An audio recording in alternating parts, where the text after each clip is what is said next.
கல்வாரி அன்பை எண்ணிடும் வேளை கண்கள் கலங்கிடுதே. கர்த்தாவும் பாடுகள் இப்போதும் நினைத்தால் நெஞ்சம் நெகிழ்ந்திடுதே. கர்த்தாவும் பாடுகள் இப்போதும் நினைத்தால் நெஞ்சம் நெகிழ்ந்திடுதே.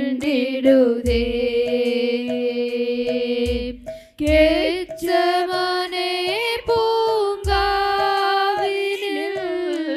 கதறி அழும் ஓசை. கேச்சமனே பூங்காவினில் கதறி அழும் ஓசை. எத்திசையும் தோனிக்கின்றதே.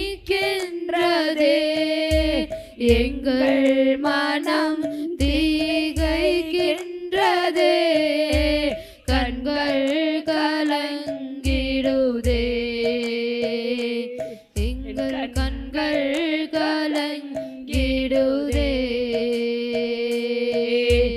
கல்வாரி அன்பை எண்ணிடும் வேளை கண்கள் கலங்கிடுதே.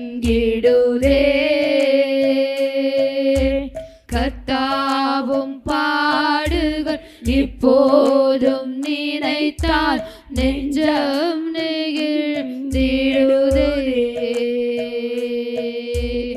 கர்த்தாவும் பாடுகள் இப்போதும் நினைத்தால் நெஞ்சம் நெகிழ்ந்திடுதே.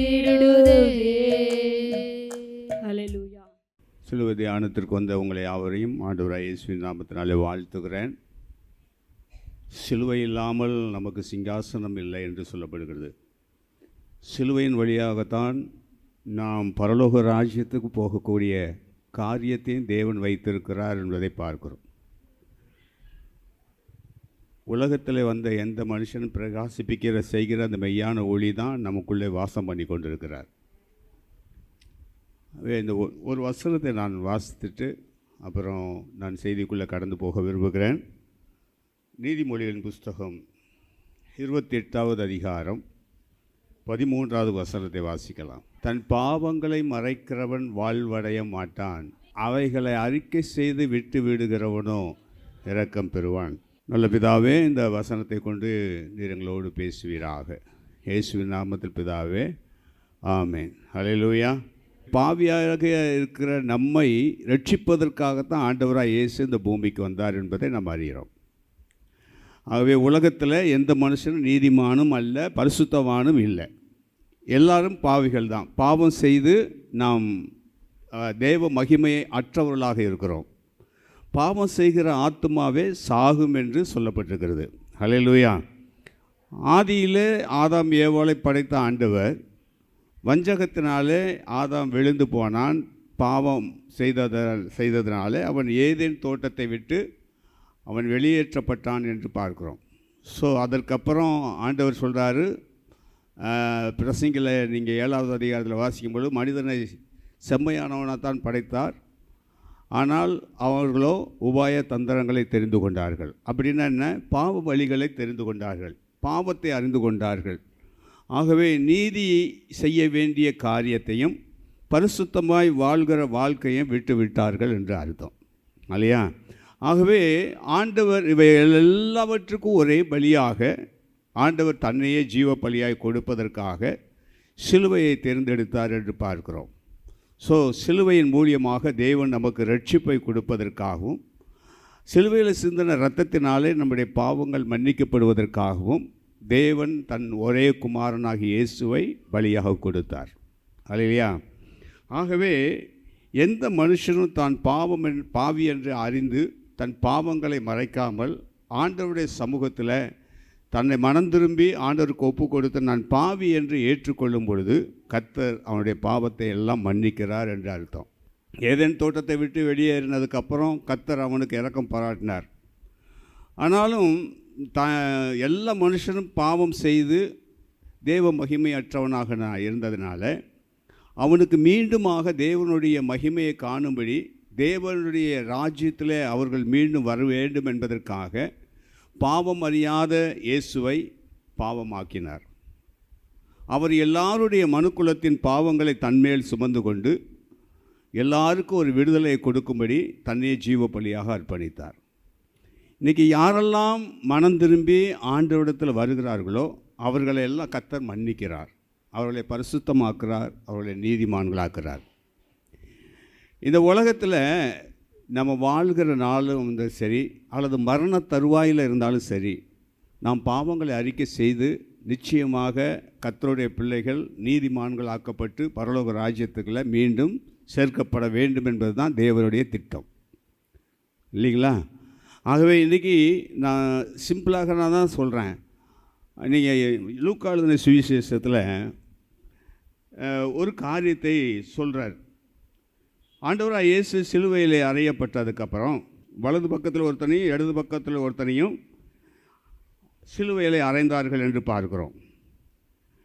அப்போது சிலுவையில் அறையும் பொழுது இயேசு சிலுவையிலே அறையப்பட்டவராய் மரணத்துக்கு ஏதுவான நிலைமையில் அவர் தொங்கிக் கொண்டு இருக்கிறார்.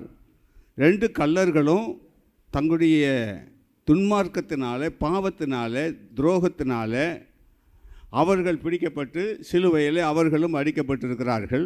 வர்றவங்க போகிறவங்க எல்லாம் இயேசுவை பார்த்து ஏளனமாய் பேசுகிறார்கள்.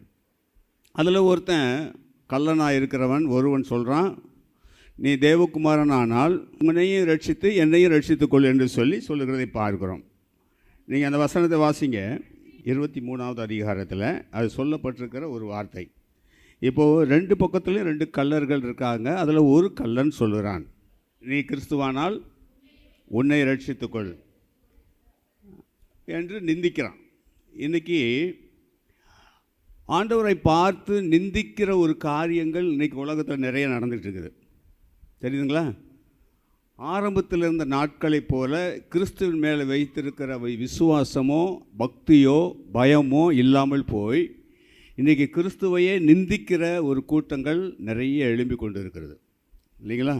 அன்னைக்கு எப்படி அந்த கள்ளன் நிந்தித்தானோ அதே போல் இன்றைக்கும் நிந்திக்கிற ஒரு கூட்டம் இருந்து கொண்டு இருக்கிறது. ஆனால் இந்த கூட்டத்திற்கு நடுவே பக்தி உள்ளவர்கள் சிலர், அல்லது நான் எதற்குமே தகுதி இல்லை, ஆனால் அவர் எல்லாவற்றுக்கும் மேலானவர், அவர் ஆண்டவர், அவருடைய ராஜ்யம் பெரிது, அவருடைய ராஜ்யம் வரக்கூடிய ராஜ்யத்தில் அவர் ராஜாதி ராஜாவாக இருப்பார் என்கிற சில விசுவாசத்தை கொண்டு இருக்கிற கூட்டங்களும் உண்டு.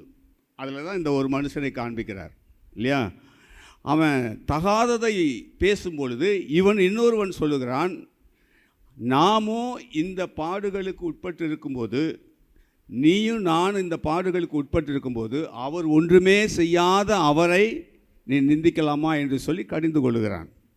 அப்படி கடிந்து கொள்ளும் பொழுது அவன் ஒரு வார்த்தை சொல்லுகிறான், ஆண்டவரே உம்முடைய ராஜ்யத்தில் நீர் வரும்போது. அவனுக்கு ஒரு எண்ணம் இருக்குது, நீ ஆண்டவர் என்று சொல்லும் பொழுது அவர் ஒருவரே ஆண்டவர் என்பதை விசுவாசிக்கிறான்.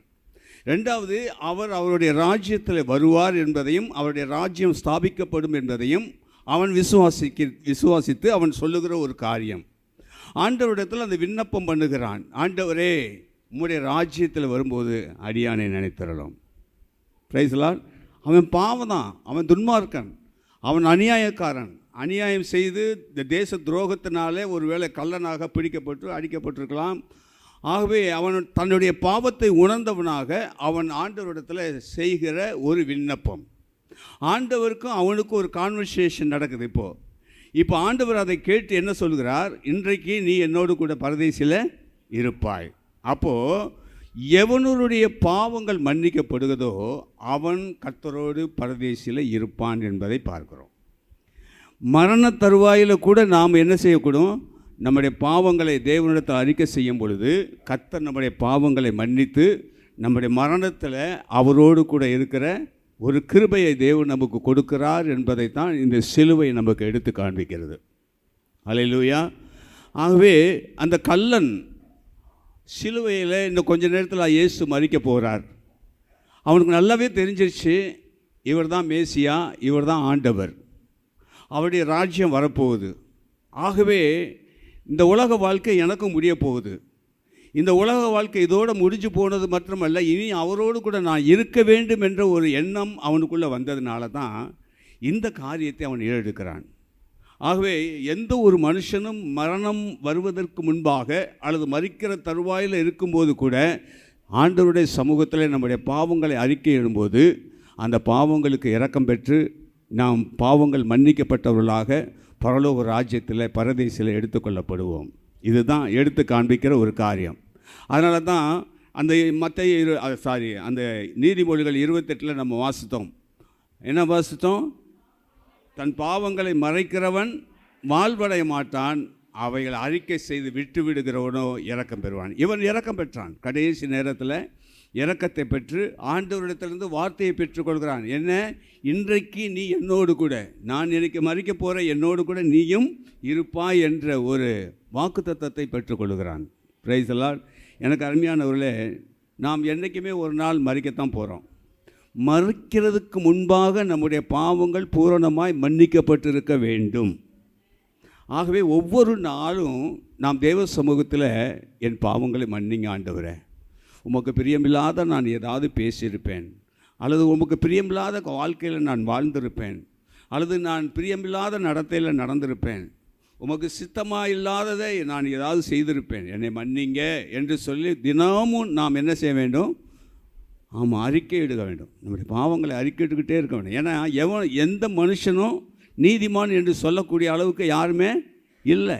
நான் பரிசுத்தமான் என்று சொல்லக்கூடிய அளவுக்கு யாருமே இல்லை. இயேசு தான் நம்முடைய பாவங்களை மன்னித்து நம்மளை நீதிமானாக்கி இருக்கிறார். இயேசுவின் ரத்தம்தான் நம்மளை பரிசுத்தமாக்கி இருக்கிறது. ஆகவே நம்மளை பரிசுத்த குலைச்சலாக்குவதற்கு இந்த பூமியில் நிறைய சம்பவங்கள் நடந்து கொண்டே இருக்கிறது. ஆகவே அதற்கு நாம் தப்பித்து கொள்ள வேண்டுமானால் நாம் ஒவ்வொரு நாளும் நம்முடைய ஆத்துமா பரிசுத்தமாக்கப்பட வேண்டும். ஹல்லேலூயா, ஹல்லேலூயா. அதுதான் எபிரேயர் 4வது அதிகாரம் கடைசி வசனத்தை நீங்கள் வாசிங்களேன். எபிரேயர் 4 கடைசி வசனம். ஆதலால் இரக்கத்தை பெறவும் ஏற்ற சமயத்தில் சகாயம் செய்யும் கிருபையை அடையவும் தைரியமாக கிருபாசன தண்டையில் சேரக்கடவும். அல்லேலூயா. அப்போ ஏற்ற நேரத்தில், அதாவது இரக்கத்தை பெற ஏற்ற சமயத்தில் சகாயம் செய்கிற கிருபைகளை அடைய தைரியமாக தேவ சமூகத்துக்கு வர வேண்டும். அல்லேலூயா. தேவ சமூகத்துக்கு வரும்போது அவருடைய இரக்கத்தை நாம் பெற்றுக்கொள்ள முடியும். அல்லேலூயா. நான் பாவி தான் ஆண்டவரே, என்னை மன்னிங்க என்று சொல்லி ஆண்டவருடைய சமூகத்தில் தாழ்த்தும் பொழுது அவருடைய இரக்கம் நமக்கு உண்டாயிருக்கிறது. தேவன் நம்மளை மன்னிக்கிறார். தேவன் அவருடைய கல்வாரி இரத்தத்தினாலே நம்மளை சுத்திகரித்து பரிசுத்தமாக்கி நம்முடைய நீதிமானாக்குகிறார். அல்லேலூயா. இப்போ இந்த கள்ளன் பரிசுத்தமாக்கப்பட்டிருக்கிறான், நீதிமானாக்கப்பட்டுட்டான். ஏன்னா ஆண்டவருடைய வார்த்தை சொல்லுகிறது, இன்றைக்கு நீ என்னோட கூட பரதேசி. அப்போ அவரோடு பரதேசியில் இருக்க வேண்டுமானால் அவரோடு இருக்க போகிற நாமும் பரிசுத்தமாக இருக்க வேண்டும். நம்முடைய பாவங்களை இந்த பூமியிலே எல்லாவற்றையும் சரி செய்து கர்த்தருடைய இரக்கத்தை பெற்று அவருடைய சமூகத்துக்கு போய் சேர வேண்டும் என்ற ஒரே நோக்கம்தான் நம்முடைய வாழ்க்கையில் இருக்குது. அல்லேலூயா. ஆகவே இது மரண தருவாயில் இருந்தாலும் சரி, மரிக்கிற நேரத்தில் இருக்கக்கூடிய ஒரு சூழ்நிலைகள் நமக்கு உண்டானாலும் சரி, நாம் எப்பொழுதுமே தேவ சமூகத்தில் தைரியமாய் நாம் தேவ சமூகத்தில் வந்து சேர்வதற்கு வேண்டுமானால் அவருடைய இரக்கத்தை பெற்றவர்களாக, எப்படி பாவத்தை மன்னித்து அந்த இரக்கம் நமக்கு கிடைத்திருக்குது என்பதை நிச்சயத்தோடு அவருடைய கிருபாசன தண்டையில் வந்து நிற்க வேண்டும் என்று பார்க்குறோம். அல்லேலூயா. இன்னொரு சம்பவத்தை அதே லூக்கா எழுதின சுவிசேஷத்தில் வாசிக்கலாம். 18வது அதிகாரம் 10வது வசனத்திலிருந்து சில வசனங்கள் வரைக்கும் வாசிக்கலாம். 2 மனுஷர் ஜெபம் பண்ணுக போனார்கள். இப்போ இவன் சொல்கிற காரியங்கள்லாம் உண்மையிலே ஒரு இயேசுவை பின்பற்றக்கூடியவன், தேவனுக்கு பிரியமானவன், தேவனுக்கு பயந்து நடக்கிறவன், நீதிமான் என்று சொல்லிக்கொள்ளுகிறவன் இதெல்லாம் செஞ்சு தான் ஆகணும். இது வேதத்தில் சொல்லப்பட்டிருக்கிற காரியம். நீ என்ன செய்தாலும் அது கர்த்தருக்காக செய்கிறாய், உன்னுடைய சுயத்துக்காக அது அல்ல. உன்னுடைய சுய பிரஸ்தாபத்தை பார்க்கறதுக்காக அந்த காரியத்தை நீ செய்யவில்லை. நீ உபவாசம் பண்ணுறது யாருக்காக? கர்த்தருக்காக, இல்லையா? ஜெபிக்கிறது யாருக்காக? கர்த்தருக்காக. கொடுக்கிறது யாருக்காக? கர்த்தருக்காக. இதெல்லாம் செய்ய வேண்டும் என்பது தேவன் நியமித்திருக்க கட்டளைகள். இந்த கட்டளைகளை ஒருத்தர் செஞ்சுதாகணும். பரிசேயன் சதுசேயனுடைய நீதியை காட்டிலும் நம்மளுடைய நீதி அதிகமாக இருக்கணும். அதைத்தான் வேதம் சொல்லுகிறது. இந்த அதிகமான அதனால் எனக்கு எல்லாமே தெரியும், நான் எல்லாமே கடைப்பிடிக்கிறேன், எல்லாமே செய்கிறேன் என்று சொல்லி மமதையில் இருக்கக்கூடாது, மேட்டிமை சிந்தையில் இருக்கக்கூடாது. அது என்னுடைய கடமை, நான் செய்கிறேன், அது தேவனுக்கு பிரியமானதை நான் செய்கிறேன். ஆகவே பக்தியுள்ள எந்த மனுஷனை தன்னை பெரிதாக காட்டிக்கொள்ளவே மாட்டான். அது கர்த்தருக்கும் அவனுக்குரிய ஒரு அடையாளமாக இருக்கும் இல்லையா? ஆகவே நான் அதாவது உன் அரைக்கதவை பூட்டி கொண்டு நீ என்ன செய்யணும்? உபவாசிக்கிறதோ மற்ற எந்த காரியங்கள் செய்கிறதா இருந்தாலும் ஜபிக்கிறத கூட மற்றவங்க பார்க்கக்கூடாது. சிலர் வீதியில் நின்றுட்டு ஜபம் பண்ணிட்டு அடையாளத்தை போட்டு போகிறத பார்க்குறோம். அதெல்லாம் மிஞ்சின நீதிமான்களுடைய காரியமாக காணப்படுகிறது. Praise the Lord. ஆனால் தேவ சமூகத்தில் எப்படி இருக்க வேண்டும் என்பதை அடுத்த வசனத்திலிருந்து வாசிங்களேன். யார்? ஆயக்காரன் என்ன செஞ்சான்?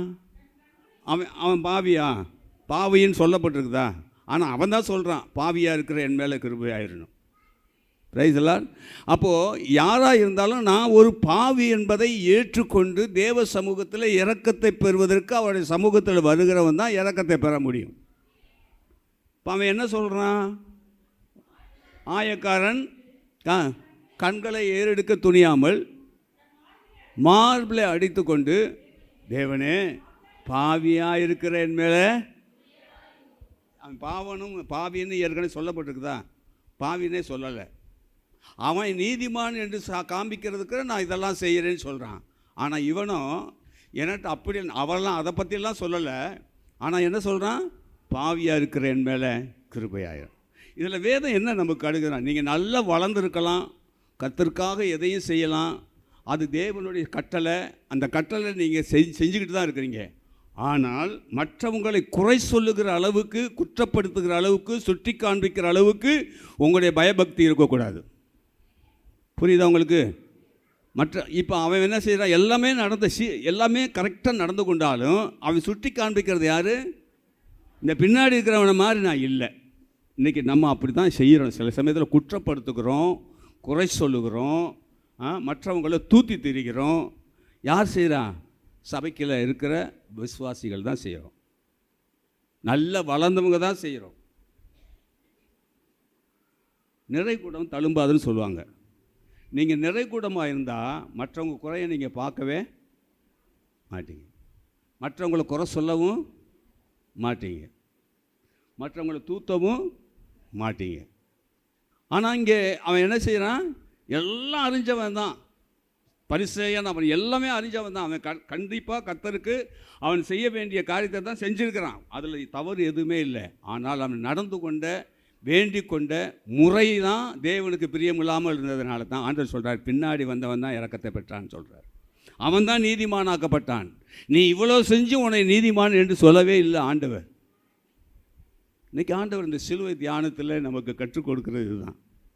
நீ எப்படிப்பட்ட ஆட்களாக இருந்தாலும் சரி, நீ எந்த விதத்தில் தேவனுக்கு பிரியமான ஒரு பெரிய காரியங்களை செய்து கொண்டு இருந்தாலும் சரி, உடைய பயபக்தி ரொம்ப பெருசாக இருந்தாலும் சரி, நீங்கள் நீதியாய் எல்லா காரியங்களும் செய்தாலும் சரி, நீ பரிசுத்தவான்கள் என்று சொல்லிக்கொண்டு உங்களை எப்படி வேணாலும் நடந்து கொண்டாலும் சரி, நீ மற்றவனிடத்தில் எப்படி இருக்கிறாய், நீ மற்றவனை எப்படி பார்க்கிறாய், நீ மற்றவனிடத்தில் எப்படி பழகிற, உன் கூட இருக்கிற விசுவாசியோடு எப்படி உறவாடி கொண்டு இருக்கிற, அதைத்தான் தேவன் எதிர்பார்க்கிறார். நீ அவனை குற்றம் சொல்லி உன்னை மேன்மை பாராட்டினா உன் நீதி கந்தலான குப்பை, அழுக்கான வஸ்திரம். ஆனால் அவனோ, நான் பாவி தான் ஆண்டவரே, என்னை கிருபையாய் மன்னிங்க என்று சொல்லும் பொழுது அவன் தான் இரக்கம் பெற்றவனாக இருக்கிறான். ரைஸ்லாம் அவன் பாவத்தை மன்னிக்கலாம். அவன் பாவத்தை பற்றி வேதம் குறிப்பில்லை. ஆனால் அவன் தன்னை பாவி என்று ஏற்றுக்கொள்கிறான், அறிக்கை இடுகிறான். அவன் அறிக்கை இட்டதுனால இரக்கம் பெற்றுட்டான். அவன் போகும்போது எப்படி போனான்? நீதிமானாய் போனான் என்று பார்க்குறோம். ஸோ இந்த சிலுவை தியானம் நமக்கு எதை காண்பிக்கிறது? நீங்கள் எதை பாருங்கள், எசேக்கியேல் 18வது அதிகாரம் கடைசி வசனத்தை வாசிங்களேன். எசேக்கியேல் 18 கடைசி வசனத்தை வாசித்து முடிக்கலாம். மனம் திரும்புங்கள், அப்பொழுது பிழைப்பீர்கள், சாகிறவனுடைய சாவை நான் விரும்புவதில்லை என்று கர்த்தராகிய ஆண்டவர் சொல்லுகிறார். அதனால் நாம் ஒவ்வொரு நாளும் மனம் திரும்ப வேண்டிய காரியம் இருக்கிறது. உலகத்தில் யாரும் பரிசுத்தமான இல்லை, நீதிமானும் இல்லை. ஆகவே கர்த்தர் ஒருவரே நம்மளை நீதிமானாக்குறவர், அவர் ஒருவரே நம்மளை பரிசுத்தமாக்குறவர். மனம் திரும்புவோம், ஆண்டவரிடத்தில் மனம் திரும்புவோம். மனம் திரும்பினா நம்ம பிழைப்போம், இரக்கத்தை பெற்றுக்கொள்வோம், கிருபையை பெற்றுக்கொள்வோம். அப்படியே கிருபாசனத்துக்கு கொண்டாலே போய் சேர முடியும், அவருடைய வருகையில் நாம் போக முடியும். அதற்காகத்தான் இயேசு உங்களுக்காக எனக்காக ரத்தம் சிந்திருக்கிறார். அதை விசுவாசித்து நாம் மனம் திரும்பி பாவியாக இருக்கிற என்னையும் கிருபையாக என்னை ஏற்றுக்கொள்ளும் ஆண்டவரே. ஜெபம் பண்ணுங்கள். நாம் நீதிமான் தான், இயேசுவின் ரத்தத்தினாலே கழுவப்பட்ட நீதிமான் தான். ஆனால் இந்த நீதிமானுக்கும் சில வேளைகளில் சில தவறுகள் அறிந்தோ அறியாமலோ செய்திடலாம். ஆனால் அப்படிப்பட்ட சூழ்நிலையில் நீங்கள் இருக்கும்போது ஒரு வேளை உங்களுடைய ஆத்மாவில் அப்படிப்பட்ட ஒரு குற்ற உணர்வு வருமானால் உடனே மன்னிப்பு கேளுங்க. கர்த்தர் மன்னிக்கிறதுக்கு தயவுள்ளவராக இருக்கிறார். அல்லேலூயா. ஆவே தேவ சமூகத்தில் அர்ப்பணிங்க. கர்த்தர் நம்முடைய பாவங்களெல்லாம் மன்னிக்கணும். இனி எவ்வளோ காலம் இந்த உலகம் இருக்கும் அப்படின்னு சொல்ல முடியாது. நாட்கள் குறைந்து போயிடுச்சுன்னு சொல்லப்படுகிறது, காலங்கள் குறுகிருச்சின்னு சொல்லப்படுகிறது, மணவாளனுடைய சத்தம் கேட்கப்படுகிற காலம் வந்துருச்சுன்னு சொல்லப்படுகிறது. ஆகவே ஒரு பக்கம் வாட்ஸ்அப்பில் நம்முடைய பாவத்துக்குண்டான எந்த ஒரு காரியத்தையும் அது சுட்டி காண்பிக்காதபடி இன்றைக்கி உலகத்துக்குள்ளே போகக்கூடிய எல்லா காரியங்களையும் காண்பித்து கொண்டு இருக்கிறது. என்ன சொல்கிறதுனா, பாவத்துக்குள்ளே எல்லா பாவங்களும் நிறைந்த உலகமாக இது மாறி வருகிறது. அதற்குள்ளேயே நாம் கடந்து போய் கொண்டு இருக்கிறோம், சபையும் கடந்து போய் கொண்டு இருக்கிறது. இதில் நீங்களும் நானும் இரக்கத்தை பெற்றுக்கொள்ள வேண்டும். அதுக்குள்ளே சிக்கி கொண்டு இருந்தாலும் அதிலிருந்து வெளியே வருவதற்கு, மனம் திரும்பி வெளியே வருவதற்கு தேவன் கிருபை செய்கிறவராக இருக்கிறார் என்பதை அறிந்து மனம் திரும்புங்கள். அப்பொழுது நீங்கள் பிழைப்பீர்கள். சாகிறவனுடைய சாவை நான் விரும்பவில்லைன்னு ஆண்டவர் சொல்லுகிறார். ஆகவே பாவத்தில் நாம் சாவது அவருக்கு பிரியமே இல்லை, பாவியாக சாகிறது அவருக்கு பிரியமே இல்லை. மனம் திரும்பி நாம் ஆண்டவருடைய பிள்ளையாக அவருடைய சமூகத்துக்கு போக வேண்டும் என்பது தான் தேவ சித்தம். கள்ளன் எப்படி மனம் திரும்பினானோ அதே போல் மனம் திரும்புங்க. இந்த ஆயக்காரன் தன்னை தாழ்த்தி தன் பாவி என்பதை ஏற்றுக்கொண்டு பாவத்திற்காக மன்னிப்பை பெற்றுக்கொண்டானோ, அந்த இரக்கத்தை பெற்றுக்கொண்டு கிருபாசன தந்தையை வந்தானோ, அதே போல் இன்றைக்கி நாமும் இருப்போம். ஒவ்வொரு நாளும் நம்மளை தற்பரிசோதனை செய்து பார்த்து பாவத்துக்காக மன்னிப்பு கேட்போம். ஆண்டவர் நம்மளை மன்னிக்கிறதுக்கு கிருபை உள்ளவராக இருக்கிறார். தேவன் நம்மளை பரிசுத்தமாக்க விரும்புகிறார். நாளுக்கு நாள் பரிசுத்தம் அடைவோம், நாளுக்கு நாள் நாம் நீதியை செய்வோம், நாம் நீதிமான்களாக இருப்போம். கர்த்தருடைய வருகை சீக்கிரமாக இருக்கிறது. அவருடைய வருகைக்கு நாம் ஆயத்தமாகும். அவர் சிலுவையிலே தன்னையே ஜீவப்பலியாய் கொடுத்தது எவ்வளவு உண்மையோ அதே உண்மைதான் அவர் மீண்டும் வரப்போகிறது. ரட்சிக்கப்பட்டிருக்கிற நீங்களும் நானும் பரலோக ராஜ்யத்துக்கு போவது தான் அவருடைய சித்தமாக இருக்கிறது. அதுக்காக தான் ஆதாம் ஏவாள் துரத்தப்பட்டவனாக இருந்தாலும் பரதேசியில் யாரை சேர்த்து கொள்ளுகிறார் என்றால் மனம் திரும்பினவனை தான் சேர்த்து கொள்ளுகிறார். சபையே இன்னைக்கு நீங்களும் நானும் மனம் திரும்பி பரலோக ராஜ்யத்துக்குள்ளே பிரவேசிப்பதற்கு நம்மளை ஆயத்தப்படுத்துவோம். கர்த்தர் நம்மளை ஆசீர்வதிப்பாராக. நல்ல பிதாவே, எங்கள் ஆண்டவராய் இயேசுவின் நாமம் மகிமைப்படுவதாக. எங்களை தாழ்த்துகிறோம். எங்களுடைய குறைகள் குற்றங்கள் உங்களுக்கு சமூகத்தில் நின்றிருந்தாலும் அதை தயவாய் மன்னித்து எங்களை பரிசுத்தப்படுத்தும்படியாய், எங்களை சுத்திகரிக்கும்படியாய், எங்கள் குடும்பங்களை சுத்திகரிக்கும்படியாய், எங்கள் பிள்ளைகளை சுத்திகரிக்கும்படியாய், சபையை சுத்திகரிக்கும்படியாய் செபிக்கிறோம். ஆசீர்வதி இயேசுவின் நாமத்தில் பிதாவே, ஆமென். Praise the Lord. நாத்துமாவே கர்த்தரை ஸ்தோத்திரி, என் முழு உள்ளமே அவருடைய பரிசுத்த நாமத்தை ஸ்தோத்திரி. என் ஆத்துமாவே கர்த்தரை ஸ்தோத்திரி, அவர் செய்த சகலவர்களையும் வருவாதே. ஆமென். Praise the Lord.